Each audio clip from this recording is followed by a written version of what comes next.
Hello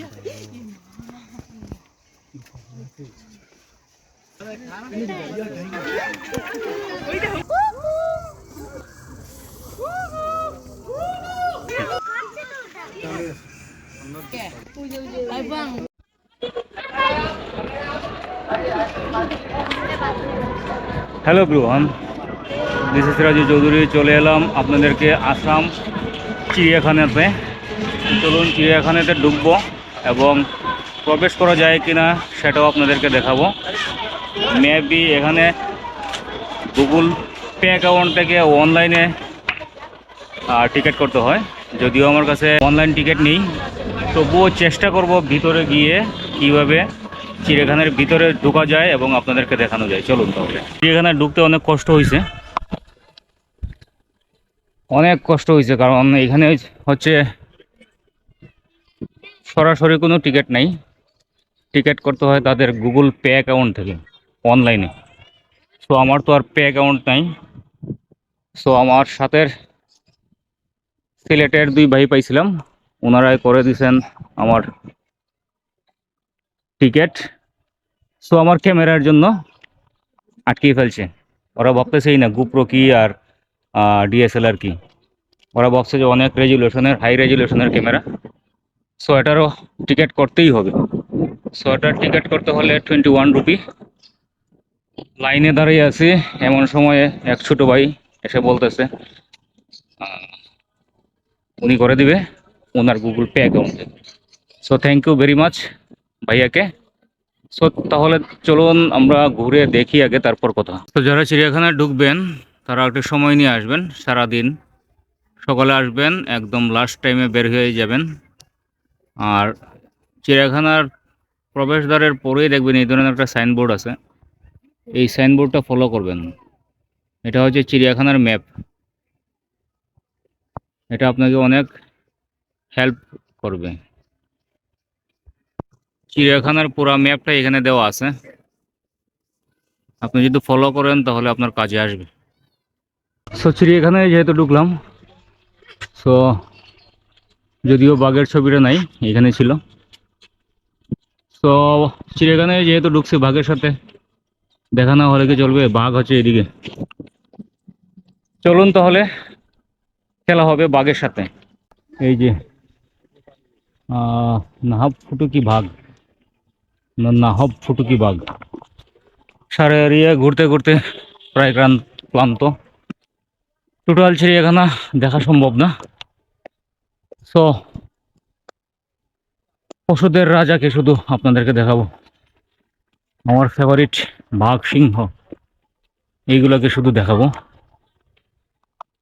so বাঘের কাছাকাছি চলে আসছে মনে হয়, যেহেতু এটা বাঘের সিঁড়ি।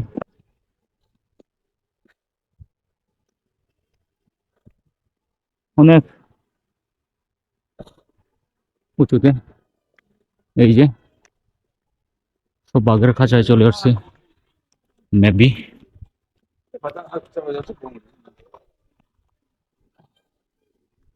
ওই যে হালকা হালকা দেখা যাচ্ছে। ও নাই, আমি আসতেছে শুনে একদম খাঁচার ভিতরে চুপটি মারিয়ে রয়েছে, দেখার কোনো সুযোগ নেই। সো ভিউয়ার্স, বলছিলাম না আপনাদেরকে চিড়িয়াখানায় আসবোই যেহেতু, সো বাঘ না দেখে আমি যাব না।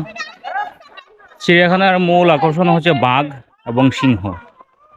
আর অন্যান্য পশু পাখি তো আমরা সচরাচর কোথাও না কোথাও আমরা দেখে থাকি। সো আমার ব্যক্তিগতভাবে আকর্ষণ হচ্ছে চিড়িয়াখানা মানেই বাঘ এবং সিংহ। ওকে, আপকা হরিণ দেখ রাহা হয়। 3টে হরিণ, ছোট ছোট হরিণ আছে এখানে অনেকগুলো।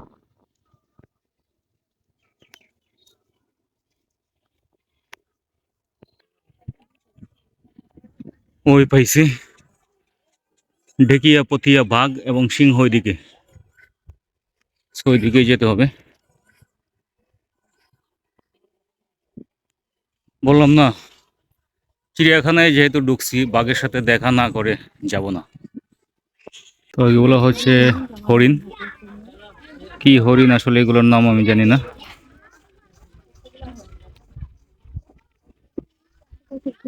এই এই কালারের হরিণ এই প্রথম দেখা।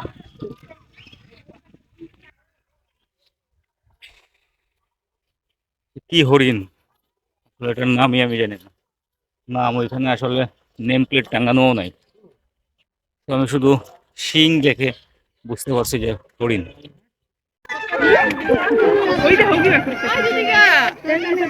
হ্যালো,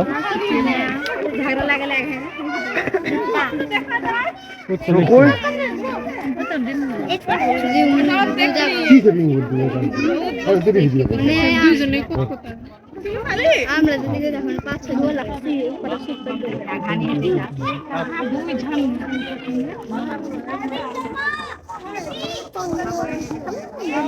রে তো ঢুকে গেলে রাতি হয়ে যাচ্ছে মানে মেলে থেকে ঢুকে কে জানি কানে নামে এপেটা সব দিকে এলিয়া সেই না সেই দিচ্ছে এলিয়া সেই লাগে কানে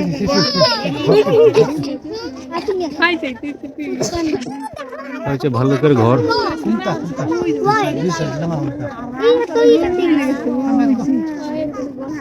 দেখাও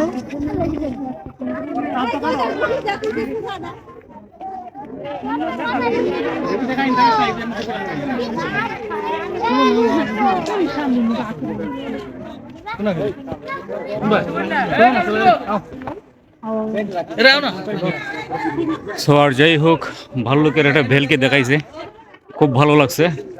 আপনাদেরকেও ভালো লাগবে আশা করছি।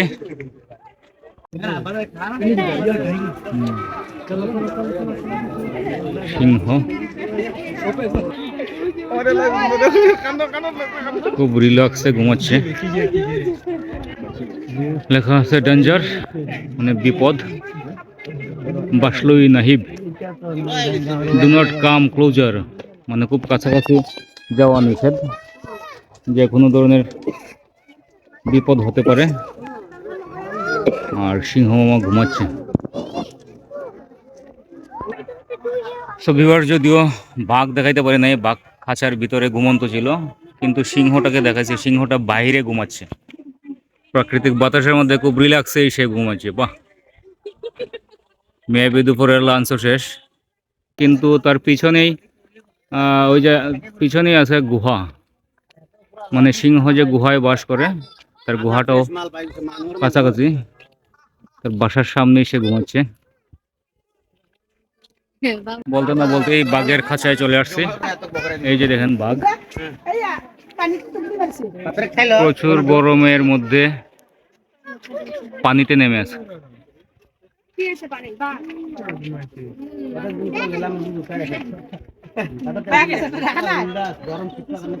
প্রচুর গরমে পানিতে নেমে আছে, তারও রিল্যাক্স দরকার আছে। দুইটা বাঘ, দুটোই পানিতে নেমে আছে।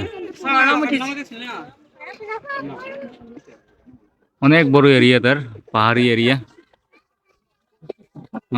লেখা আছে বেলিং তলবা সুরালি নুঠাবো, বিপদ ঘটিব পারে, মানে যে কোনো সময় বিপদ ঘটতে পারে, দূরে থাকার জন্য। বেয়াদব দুইটা পানিতেই নেমে আছে, এদিকে একবারের জন্যও তাকাইছে না। আমি আসছি তো ভয়ে ভয়ে গেছি। এই যে দেখেন, সে পানি থেকে উঠছে। ও মাই গড,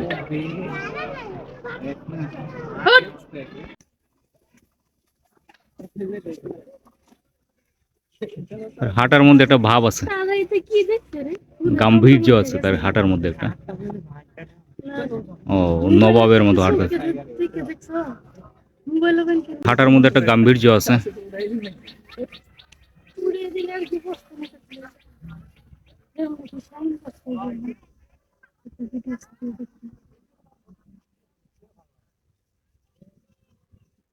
কি বাহাত্তা দেখি হাতের মধ্যে হইতেছে না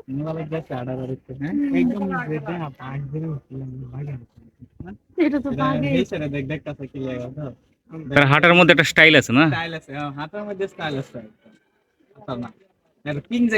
হুম। রাজা নিছিনে আটটাছে দেখো আটার স্টাইল বেলে দর বেলে খেলছে ও দুটো সারা কিছু দুটো সেভেন তুমি এটার আটা দেখছো দেখি হেন যাই এটাই তো বাগের হাঁটার স্টাইল, নবাবী হাঁটা।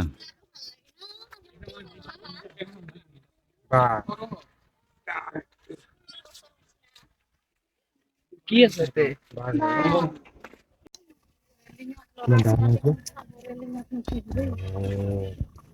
কি আছে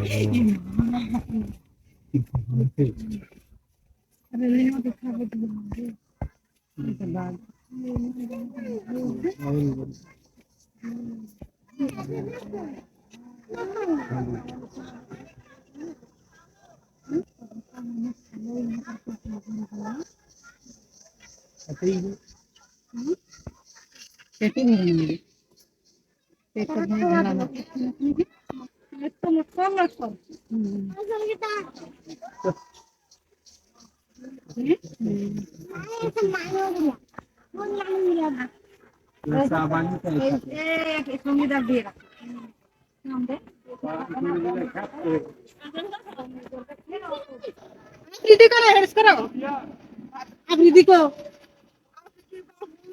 ओए बापू ओए बाबू अब दीदी रो आना राबिया रे जे खाना सब है उनी और ते कर देखा নাই না বড় বড় আরে হাত আর এই খাঁচার মধ্যে প্রায় কয়েকশো হরিণ। হরিণের এরিয়াটাও অনেক বড়, কয়েকশো হরিণ আমার মতে। এই যে হরিণগুলা পুরা এরিয়া জুড়ে হয়েছে হরিণ। এই যে দেখেন পুরা এরিয়া জুড়ে তারপরে হচ্ছে হরিণ। ওয়াও, ওই যে গাছের নিচে অনেকে রেস্ট নিতেছে। তো উপর দিকে বাঘের গর্জন শোনা যাচ্ছে। আপনারা বলুন তো বাঘের গর্জন সব এই এক কথায় কি বলে আমাকে কমেন্ট বক্সে জানাবেন। আর এখন আর একটি বড় প্রাণীর কাছে নিয়ে যাচ্ছি, সেটি হচ্ছে জলহস্তী। পানির মধ্যে পড়ে আছে। তো জলহস্তী আমি ঢাকায় যখন দেখছিলাম চিড়িয়াখানায়, তখনও দেখছিলাম জলহস্তী সবসময় পানিতেই থাকে আর সবজিগুলা খায়, শাক সবজি। ঢাকা দেখছিলাম যে বাঁধাকপি, আর এখানে কোনো খাবার কোনো কিছু দেখছি না। বাট হরিণের সাথে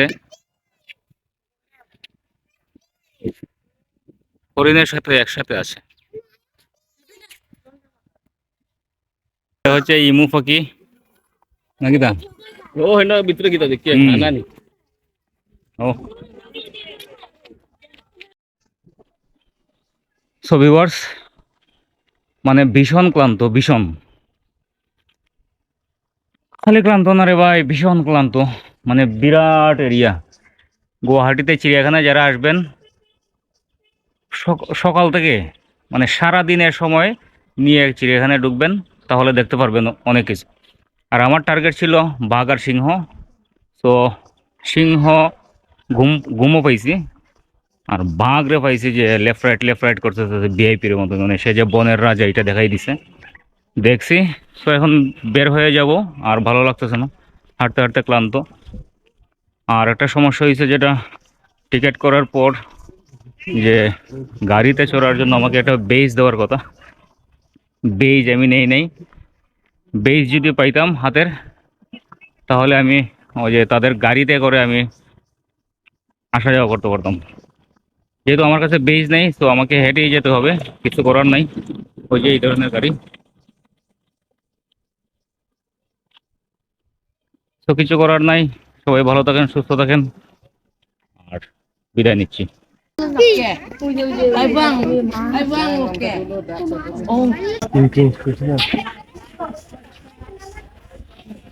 Ciao. Mausa. Ini apa nih kamu ini? Dia itu sih, ya kamu ini tahu di. Aduh ada kok.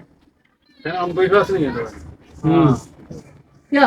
मजा ले ঠান্ডা লাগে না বলে।